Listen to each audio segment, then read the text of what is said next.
Welcome to the Shrewdness. We are so excited about this baseball-focused endeavor. As teased in prior episodes, we are doing 15 to 20-minute primers for each MLB team to prepare you for this 2025 season, to help you with your fantasy baseball drafts and future bets, or simply to improve your knowledge as the season begins. From the projected starters to the prospects, we will touch it all and give our shrewd takes on the key to their success. So sit back, take some notes, and enjoy the show. All right, Shrewdness, welcome. So tonight we're going to be talking about the young, up-and-coming team, Baltimore Orioles. So as we've gone through the last couple episodes, we're going to be hitting the record, kind of projections for this year, how they fared last year. We're going to go through the starting lineup, kind of hit on some key players, the starting rotation, some key relievers, and we'll look at some of the offseason transactions, and then we'll even hit on some of the prospects that could come up and make an impact. So this episode is going to be brought to you by Pruitt. So, Prue, take on over. What do we got for the Baltimore Orioles? The sponsorship fee for this one, Prue? That's right. That's right. Sponsored by Baltimore Orioles organization, maybe. We'll take it. No, Baltimore is an exciting team to watch. This is their attempt at a third straight playoff appearance, which has only happened once in their history. So they're coming off two good years. That's kind of amazing. It only happened once? Three? Yeah. So three in a row. They're oldsters too. They have to make it, this year, but they've been in the last two, and it's only happened one other time that they made it 3 years in a row. So Brooks Robinson's like, it wasn't that hard, boys. Come on now. Right. Yeah, that's about when it was. It was like 69, 70, and 71 or something like that. Jeez, it probably actually was. I was just kidding. It's Cal Ripken definitely didn't know anything about it. No, he didn't. He played all the games. Right. He just stopped in September. Yeah. So we'll start out with our gambling over-unders. So Fangraphs has them listed at 83 wins, Pacoda 88.5, and FanDuel shows 88.5 as well as of a few days ago. Which, does that sound low to you, Prue? It sounds a little low. I mean, they won 91 games last year, but we were looking at their team. We'll go into this more, in a minute, but their pitching is not what it was last year. They had one big loss, which we'll touch on. Yep. Huge and a big loss in their lineup too in Santander. So right. They've got a little work to do.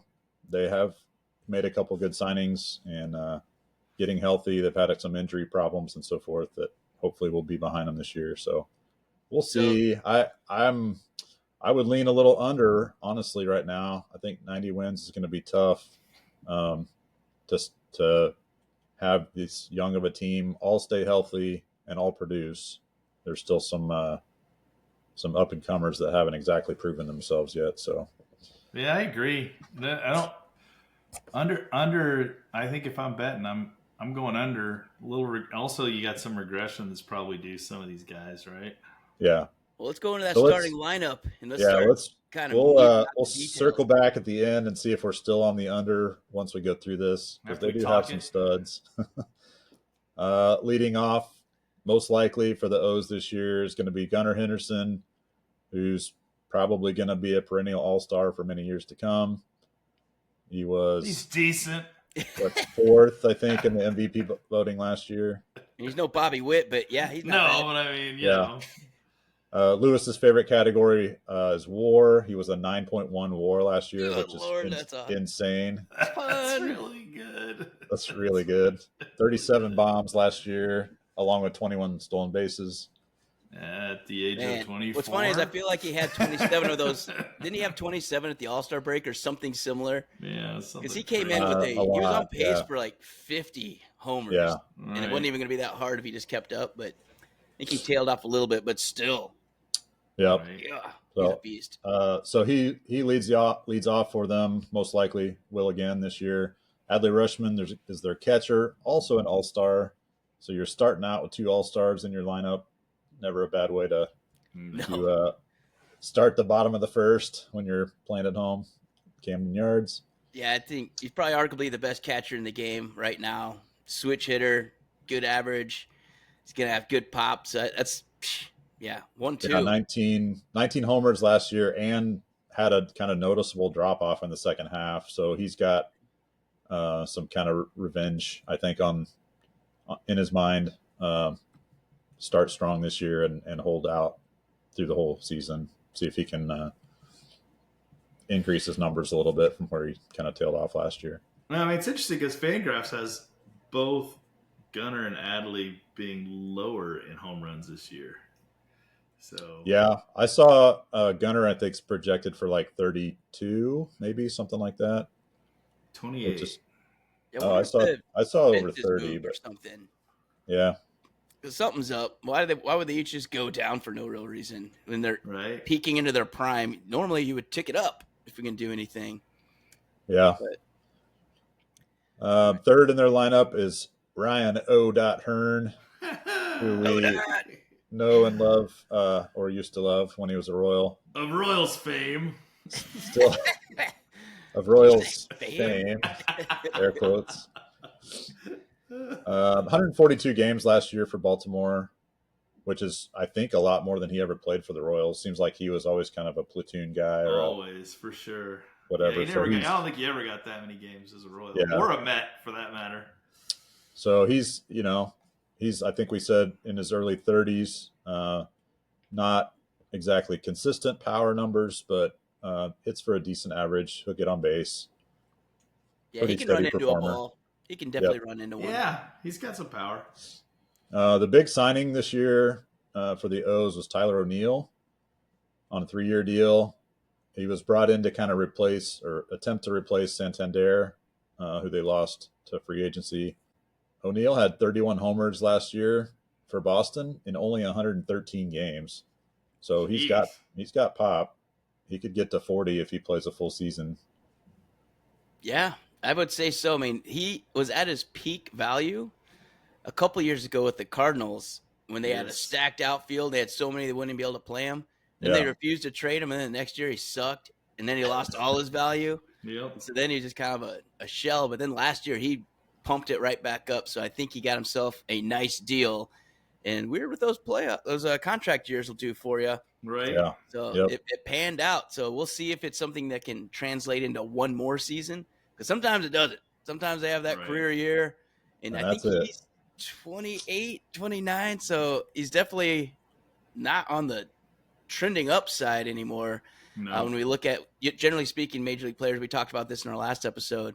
27 is it. That's your peak. Like people scale up to it, and then it's just a graph, man. Yeah, very few do anything more than that after 27. Assuming you aren't maybe taking a certain substance of some type, then you may be able to peak a little later. And I don't think so. So he's 29, and I'm just saying. I mean, he could definitely, for a couple more seasons, still be banging out 30 homers, no problem. But just something to keep in mind. I think Baltimore's smart doing a 3-year deal, too. Yeah. They're not paying that dude in his late 30s. Yeah, no doubt. Like, we'll get you to 32. We'll see what you do. They're not doing any Anaheim Angels contracts. Oh, man. We'll get to them in a later episode. No 10-year jabs.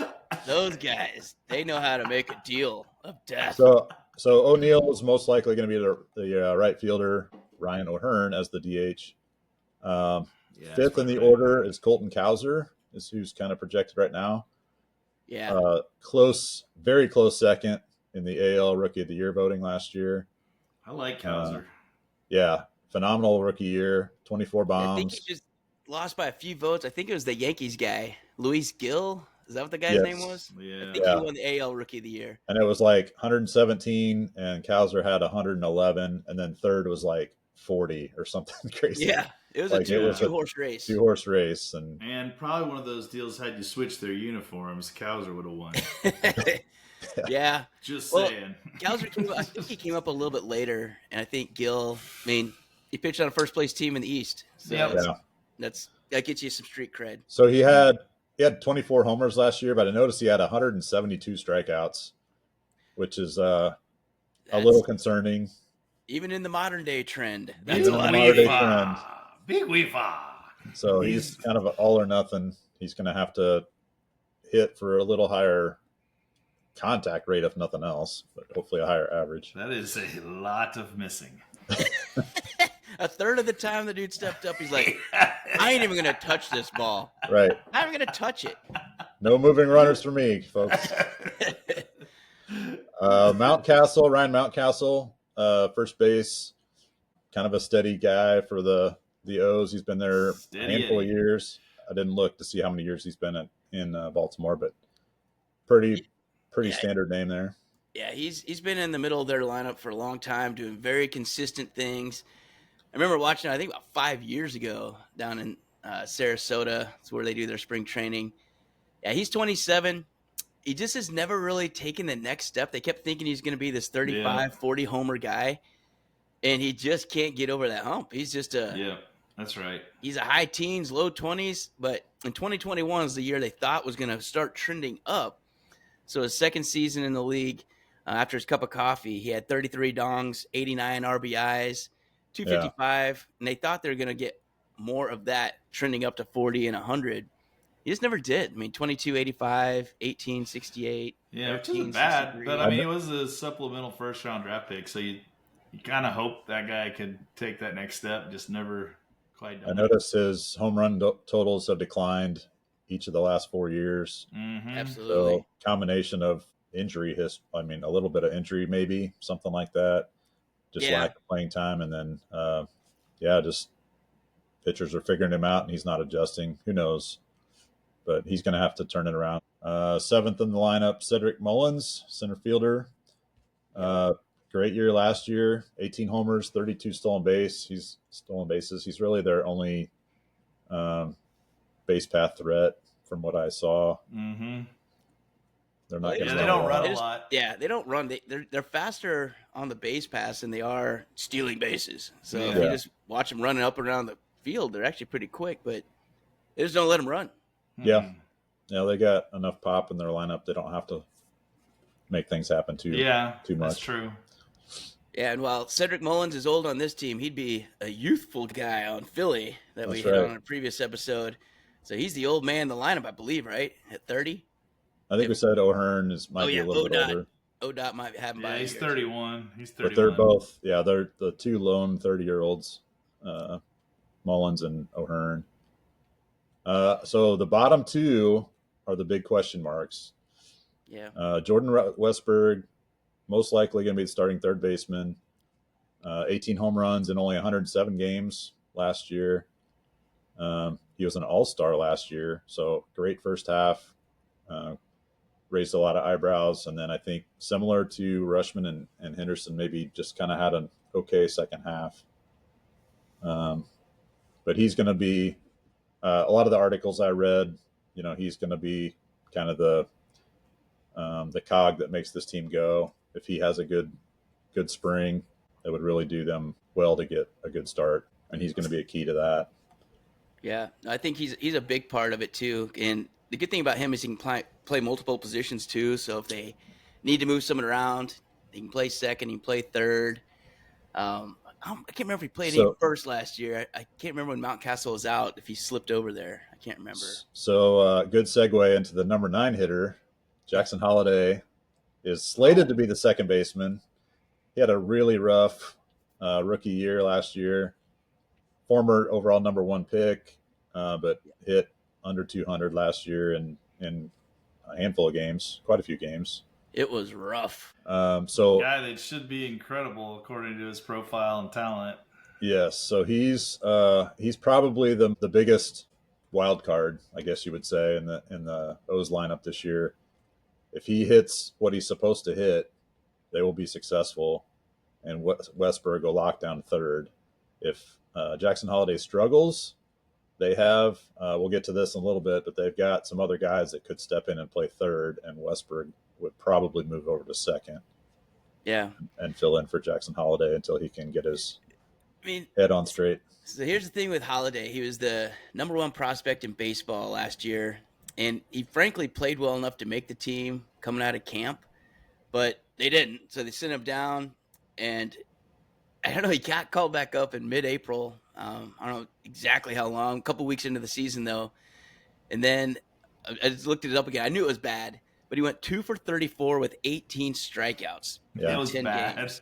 I It was remember like watching and being brutal. like feeling bad for him. I was like, oh, Yeah, this and is then not good. he went back to the minors. So he came back up later. Didn't he's better than god awful, which what he was the first Better time. than 2 for 34. But I Right. think he just needed to. I don't know. Sometimes you get rushed up too quick, and for him, I felt like he just looked overmatched at the plate. But it's amazing what a year can do sometimes. And Yeah. I feel like with that dude's talent and pedigree, I don't know. I wouldn't bet against him. That dude's Nope. got a sweet swing, and he can rope the bejesus out of the ball. Yeah. Yeah. If you got a number 9 guy that was a former number 1 overall pick, Yeah, I mean, you're doing pretty well in your lineup, and and that's not going to be their problem for sure. let's be clear. I mean, the kid's 21. Yeah. Yeah. That's He's young. got I mean, time. usually when you're coming up, you're 23, 24, and that's getting up pretty quick. So when he was up at 20, you're doing all right. So I'm definitely going to give him some slack. He's got all the talent in the world. I think he's going to come through for Baltimore this year and not get bumped off second base. And those other guys that you'll be talking about shortly may have to wait a little bit. You're right. He's very young. So very young lineup. We'll talk a little bit more when we talk about prospects, kind of what the overall mo and kind of feel for the team is. But it's a very young team.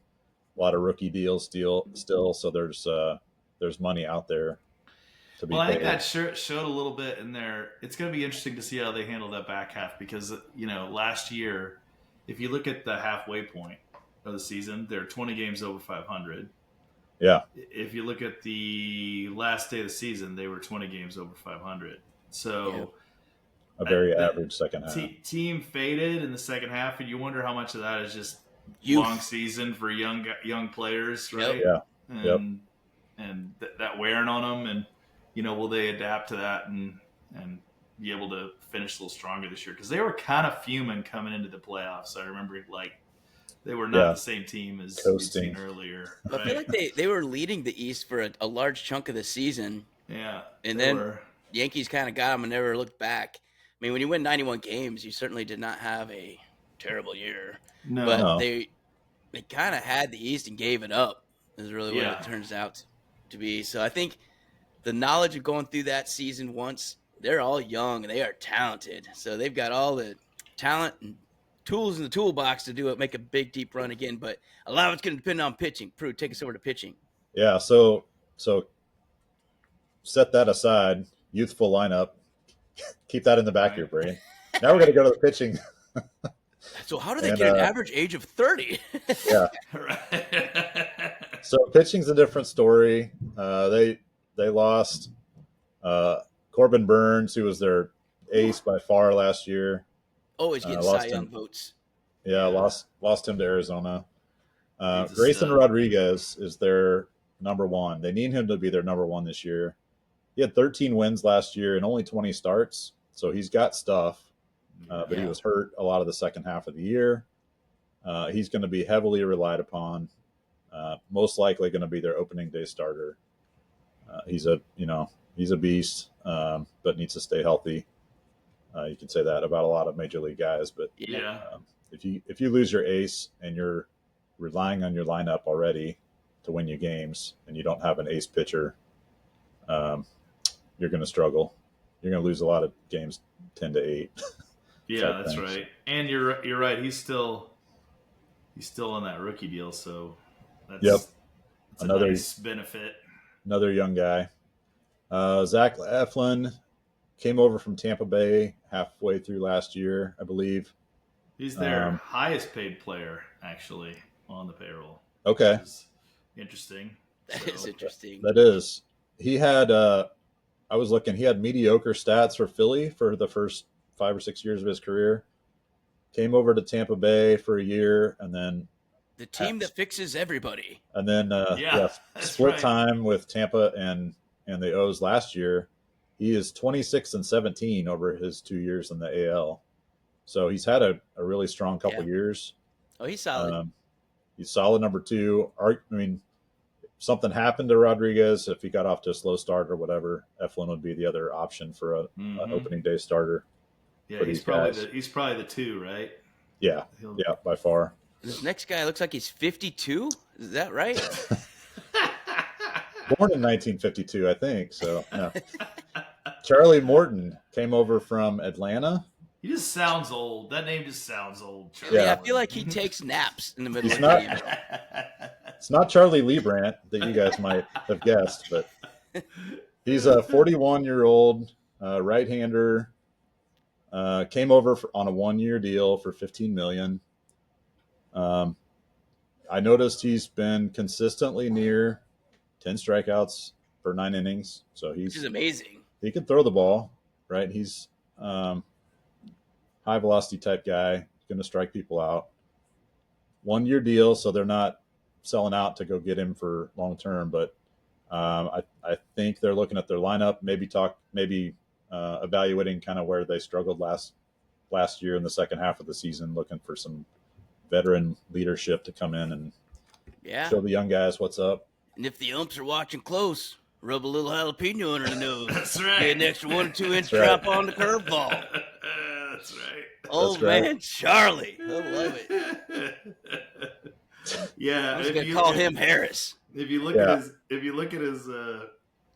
his years of service too, and then compare it to the rest of the everyday player, Charlie Morton is 16 years of major league service. So yeah, the back of his baseball card is the rest of everybody else's on the team. Yeah, that's right. He's got the fine print on his. He was one like when we were growing up. That was the Nolan Ryan baseball card. That was just like the font was so little you couldn't even read the stats. Needed, magnifying glass to see his first year. Played with Mickey Mantle. So their fourth, the way they had it listed in the couple of articles I saw, Dean Kramer is penciled in right now for their fourth starter. Oh yeah, what a forgettable name, Dean Kramer. Yeah, the ever formidable Dean Kramer. I think he's I want to say he's a part-time writer at the Daily Planet. This is his 5th year in the league, all with Baltimore, and I wrote in my notes as average can be. His lifetime career numbers 30 and 30, 4.28 ERA, 1.3 WHIP. You look up zero WAR in the dictionary, and there's a picture of Dean Kramer right next to a vanilla bean. Right. So, I guess you need somebody steady in your lineup. You do. Average ain't bad for a 4. I'll take an average 4 starter every 5th day. Right. And then they're rounding out their top 5 projected starters. Tomoyuki Sugano. Oh yeah. Who is a 12-year veteran from Japan. He's here on a 1-year deal with the O's. He was 15-3 last year in the Japan League. And in 2018, I noticed he had 10 complete games and 8 shutouts. Jeez. Dang. In Japanese baseball. So I mean, that was 7 years ago, back when Charlie Morton was in his prime. Right. I think they got a couple Chuck Mortons. So they do. They do have some old dudes that can. I still think they'll throw the ball decent. They're not. To your point, bro. You got that dude coming in as your 5-star. It's not horrible. They don't have any lights out pitchers that you're like, if I'm gonna one game, I'm gonna give it to this guy. They don't have the true ace. It doesn't feel like. I mean, Rodriguez is who they want that to be. Yeah, they want him to be that. Yeah, I think Rodriguez, if he can stay healthy, would be that. I mean, right. Yeah, I mean, he was like 13-4 in 20 starts before he got hurt. Yeah. So, I mean, he had some good stuff. Yeah, he was the top prospect for pitchers for a couple years when he was coming up. He's the closest thing, right? And he could end up. Yeah. I mean, it could be a huge year for him. Could be a breakout year now that Burns is gone. Yep. And Eflin's not a bad. I mean, number 2. No. He's had a couple of good years here. Maybe he did get fixed in Tampa Bay. And losing Corbin Burns was a big one. Yeah, it's a big loss. It is. Yep. I mean, that's a 15 games right there by himself. Right. That just walked to Arizona to retire. So let me. There's only a couple highlights in the bullpen. Yeah, the bullpen's pretty forgettable. Yeah, I know. Felix Bautista is their closer. Missed all of last year. with coming off Tommy John surgery. So hurt himself in late 23, missed all of 24. The dude is 6'8", 285. Dang. So he's a He pushes large the linemen presence. around. Yeah, Yeah, D lineman is what he is. he's a large presence on the mound. I'm sure can throw the ball plenty hard. At least 80. Yeah. Yeah, at least. Probably at 92-mile-an-hour changeup or so. Right. Yeah. So that dude can throw the ball. They've got a setup man, Keegan Aiken, who's a lefty, I believe. Yeah. Dude had 11.1 Ks per nine last year and a 5.1 K to walk ratio. That's good. 97 Take that Ks all day out of your pen. 97 Ks as a lefty setup man. So he's a very capable step-in guy for if Bautista goes down again or something. So Nice. wanted to highlight those two dudes. No other superstars there. Trevor Rogers, Chisholm, your buddy Trevor Rogers is on this team now. from Miami. What happened?